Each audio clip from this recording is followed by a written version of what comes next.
So,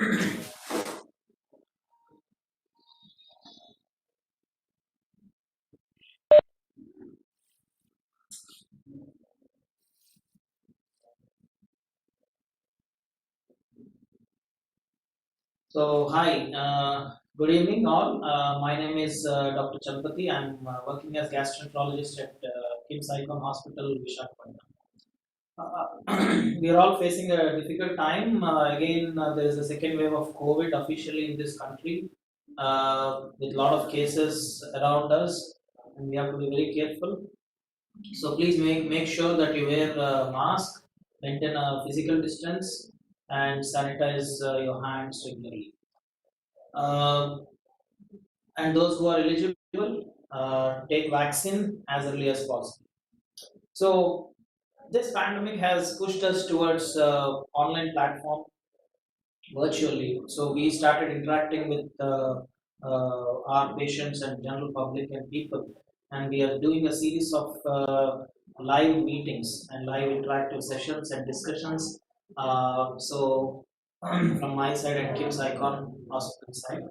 So in that sequence, we are going to talk about another very important disease, that is pancreatitis,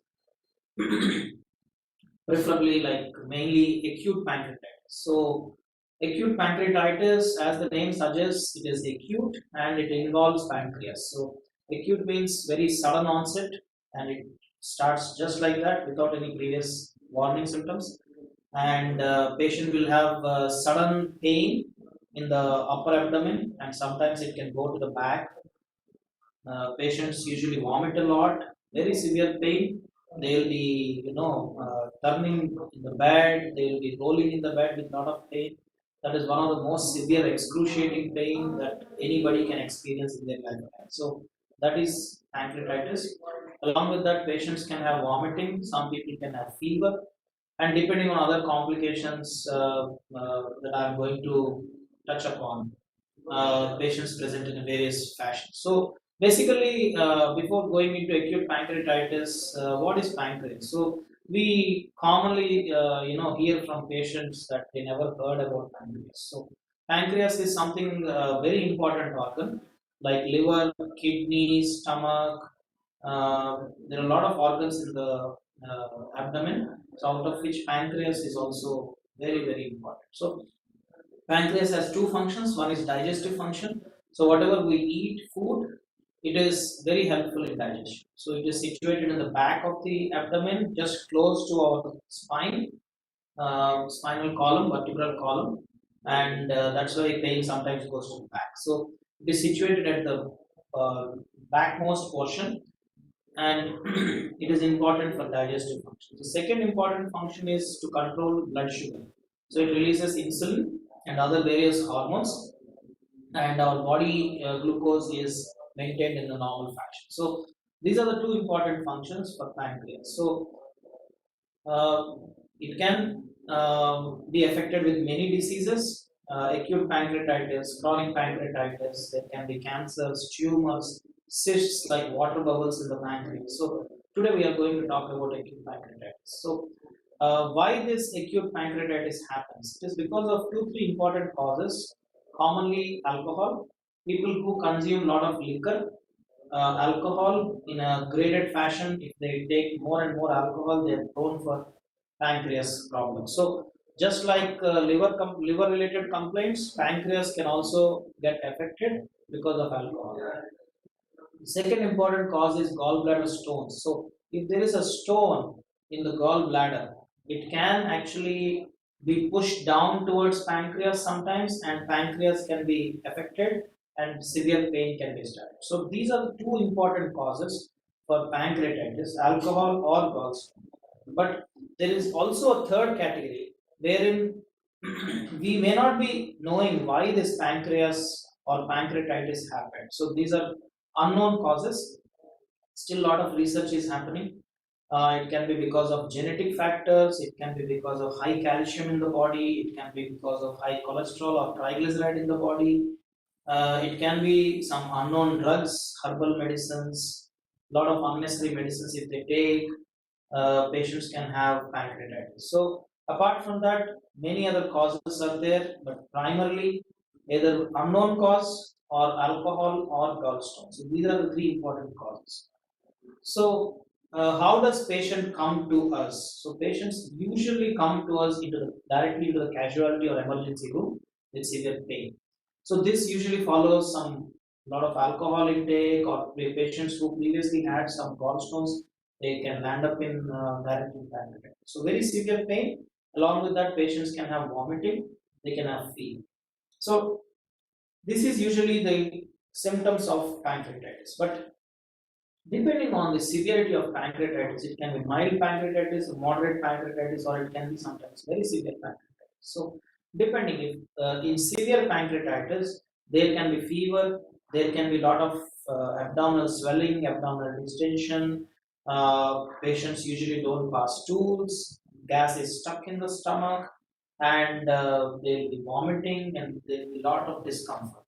So along with that, if this pancreatitis affects the inflammation spreads to the body, sometimes people can have failure of lung, causing low oxygen saturation, hypoxia. Patients will be having breathing difficulty. Sometimes this can spread into the heart, the effects, then the BP can come down, the patient's BP drops down. Sometimes it can affect the kidneys, so creatinine rises on blood tests, urine output falls down. So a lot of complications can happen in early course, especially of pancreatitis. Initial 2 weeks roughly. It is very, very important that severe pancreatitis, it can affect other organs, and appropriately management should happen, and they have to be treated in a specialized center, and they have to get better. So, mild pancreatitis, usually they have some pain with vomitings, maybe constipation, and they settle down in a few days. But in severe pancreatitis, it may be very, very dangerous. People die because of acute pancreatitis. Unfortunately, because of organ dysfunction like lung dysfunction, heart problem, kidney dysfunction, lot of things. People die actually. Almost 1 in 5 with this severe pancreatitis, they can die actually. So these patients, they land up in ICU and they need specialized care.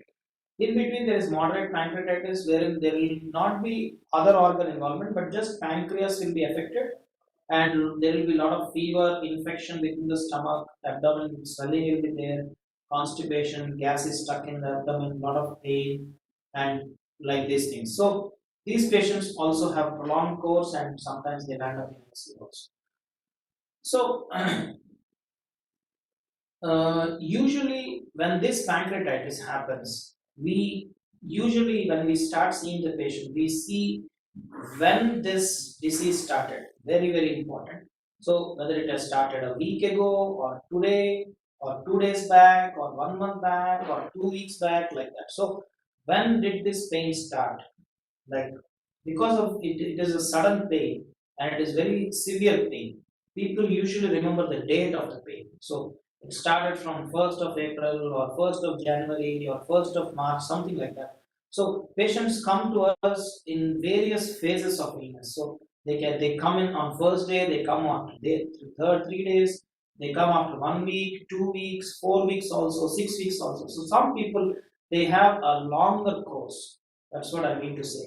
So people, depending on that phase of illness, particular complications happen, and people come to us for specialized care. So initial 1 to 2 weeks, as I said, in severe pancreatitis, the other organ protection is very important. Like you protect the lung, you protect the kidney, you protect the heart, and you protect the pancreas. So this is very important because the course depends on that. Highest death rates happen in first 1 to 2 weeks because of these complications. So beyond 2 weeks, people have the local complications, like complications in the abdomen, like infection or bleeding or pus formation, persistent pain, vomiting, like that. So these patients need a different kind of treatment. So beyond 1 month or 2 months, people come with infected collections, like the pus forms, infection forms, and it actually forms into a gola, like it forms into a ball-like structure. So it contains and it forms like a ball-like structure. So when patients actually see their palpate or feel their abdomen, they can feel a gola-like or a ball-like structure in their abdomen. So this happens beyond 1 month or 1 month or so. So people come to us for that treatment for that purpose. So uh, as said, now the treatment happens uh, as per the phase of the pancreatitis. But before going to that, there is one important question that uh, two important things. Sometimes pancreatitis happens repeatedly. One attack, two attack, patient gets better, third attack, patient gets better, fourth attack, fifth attack. So there are other causes, especially again alcohol. If they don't stop, patients do come with recurrent pain. If gallbladder stones are not removed, again they keep falling and then they can cause pancreatitis. If there are congenital like inherited genetic mutations or by birth, if there are any anomalies in the pancreas, they can keep coming with repeated pancreatitis. So they need to be addressed in a different way. The second important question is once you had pancreatitis, what happens when you recover? So again, it depends how severe is the pancreatitis. Sometimes in severe pancreatitis, after 6 months, 1 year, or 2 years, some people can develop diabetes, and some people can have a chronic problem. Like pancreatitis settles down, but internally the damage goes on. So the pancreas gland becomes thinned out, and there can be small stones in the pancreas, which can give repeated attacks of pancreatitis and pain. So this is called chronic pancreatitis. So in very rare situations, if there is a severe pancreatitis, then the gland can get thinned out, or it can get stone. It can give rise to stones also. So this is called chronic pancreatitis. But not all patients of acute pancreatitis goes into chronic pancreatitis. So how do you treat pancreatitis? Again, it depends when are you seeing this patient. Are you seeing on first day or third day or first week or first month, like that? So initially, first the most important thing is we control pain with injections, with tablets, with patches, skin patches, like that. We give um, these kind of painkillers because patient will be rolling in bed with pain. And if there is, and initially we keep them, we don't give anything through the mouth because pancreas is affected. It has failed its digestive function. Patients, people cannot eat, cannot drink, so they cannot digest anything. So till the pain subsides, initial 3 4 days, we ask them not to take anything. No food, no water, no liquids, no solids, nothing. So to supplement that, we check sugars, we check their urine output, and then we give intravenous fluids rigorously to meet their calorie requirement, to meet their fluid requirement, like that. So this is very important because if we give good fluids, IV fluids, if we do this initial management, then future complications comes down.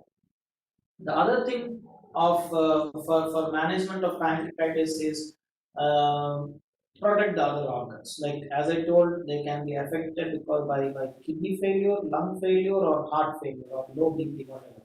So we support them. So we give oxygen. Sometimes we give mask ventilation. Sometimes we give ventilator therapy. And in cases if there is kidney failure, sometimes some people go with can go up to dialysis requirement also. And if BP drops down because of heart problem, then medications can be given to improve the BP. So these are the three important things. And when patient gets these kind of other organ involvement, they go to ICU usually, and they have severe pancreatitis. And fingers crossed.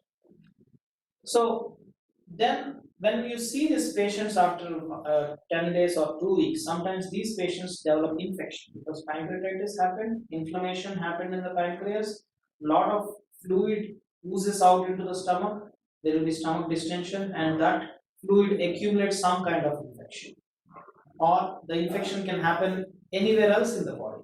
So those kind of stuff, they need specialized treatment. We start with IV antibiotics, intravenous antibiotics, whatever is needed. Fever, if there is fever, we take cultures, blood culture, urine culture, and all these things. We give good antibiotics to cover all kinds of infections. And then sometimes if the infection is not getting better, then we put drains like tubes into the stomach, and we pull out the infection from the stomach. And if patient is not getting better, then if there is some kind of infection that is still persistent, then we can treat these infections by specialized endoscopic treatments like through the mouth internally. What we do is, if there is a gola formation like this, like a ball like formation, the infection happens and contains around the stomach. So what we do is we put EUS, endoscopic ultrasound, and we actually puncture the stomach and open it and put a stent and let the fluid drain out into the stomach and comes through the stools. So in this way, actually, we have advanced our treatments by just internal drainage. So there will not be any external cut, external wound also, external drains, tubes, nothing. And in this kind of population, in this kind of situations, we do endoscopic ultrasound and we drain the cysts and infected collections, infection because of pancreatitis internally, just by putting stents internally. So nothing is seen outside. Patient goes home easily without much cost and without major hospital stay also. So this is one of the kind of advanced treatment that happened in last 1 decade or 1.5 decade, and with a very good results. But in a small proportion of patients, still the infection can be so high that they don't respond to any of these treatments, and then they may need a very big surgeries. So surgery can be laparoscopic, keyhole surgery, or it can be an open surgery, like a big scar will be there, big cut will be there on the abdomen, and all kinds of dead tissue, infected tissue, pus, everything has to be taken out. Drains will be placed, and patient will be in ICU. And this is one of the last resort treatment for most severe infections which have not responded to any of these treatments which are discussed. So one major important thing is pancreatitis can be very severe in certain people, especially old age, especially who have diabetes and who are obese. So old age, diabetes and obese people, they have severe acute pancreatitis and they have to be taken care of very, very carefully. So how to prevent pancreatitis? Very simple. Avoid alcohol, and if you have gallbladder stones on ultrasound, check with your doctor whether it needs surgery before or that can be outside. Because sometimes uh, gallbladder stones need surgery, not always. But if they are giving you pain, those are warning symptoms, so it has to be removed. So these are the two simple things. Avoid any unnecessary medications, hydrate yourself, and cut down your weight. That's all. So today I think we have discussed about acute pancreatitis. It is a very alarming disease sometimes, and in 20% of cases, we lose patients. They don't come out with the best of our efforts. A lot of complications can happen. Patients can go back simply also, but in 20% of cases it can be very severe. So we know the causes, no alcohol, and we talked about gallstone disease, we talked about the course of illness, complications, and how to treat it. So if you have any questions, please write it down on the Facebook page in the comment section. I'm happy to answer, and thank you all for your patient listening.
Yeah, hello.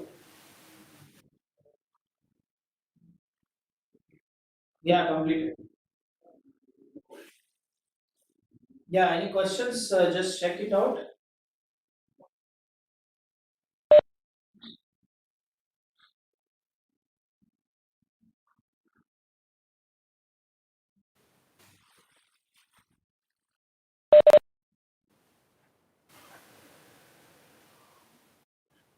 Okay.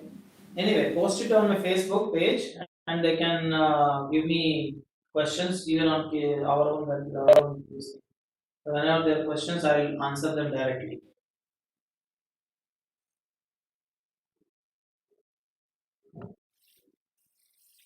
Okay. Yeah, I think we can end the session. Okay. Right. Yeah. Thank you. Thank you. Bye.